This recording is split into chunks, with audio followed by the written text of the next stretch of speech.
your parents or grandparents ever talk to you about uh, life in Guam before World War II?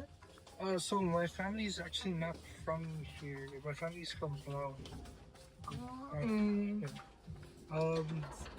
I don't know too much about World War II here, but like, you know,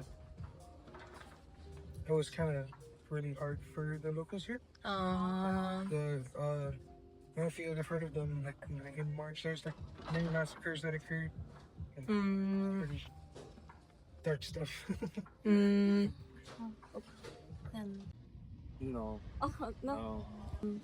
Where did you know that? I live in School? Same. Almost everybody learn from school. Okay.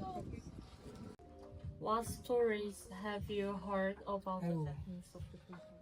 I just know that they weren't very friendly, like at all, to the locals here. They did the long marches from Jigo all the way to Menengang. And then stories. One of the more well-known stories is Yokoi. 30 years after the war was over, he was found hiding in a cave because he thought the war was still going on. That's one of the few stories I know. Oh, and Audrey Gracious Johnson, she was keeping the community informed by like carving the news out in bars of soap, and wrapping it in newspaper and delivering it that way.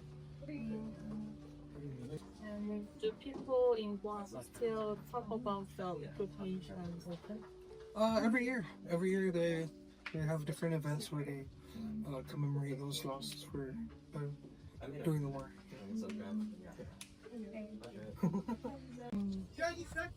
Anyone in your family ever talk about what life was like before Guam was liberated or during the Japanese occupation?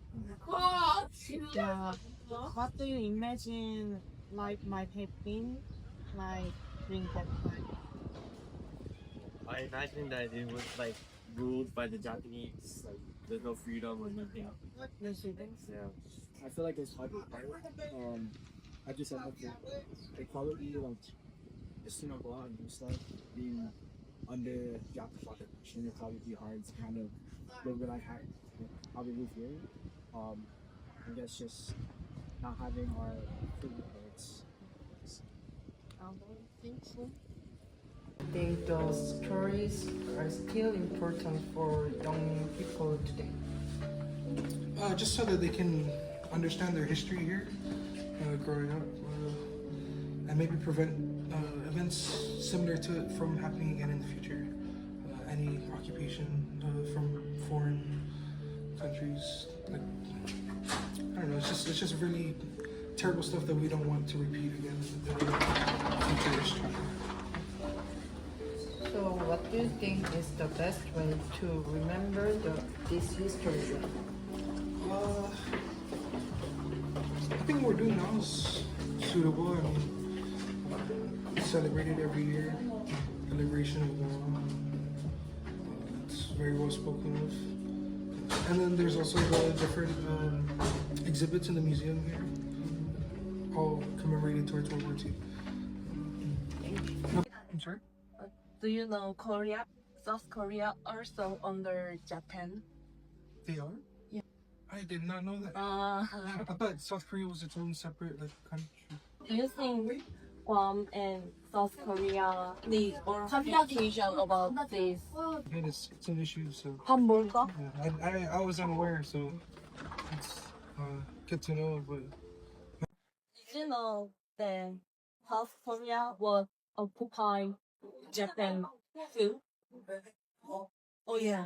Do you think that both countries, Guam and South Korea, need to educate about this history? Okay.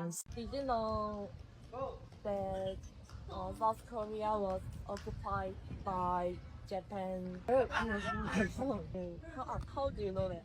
I'm Japanese, so Ah. Do you think that South Korea need to educate about this research?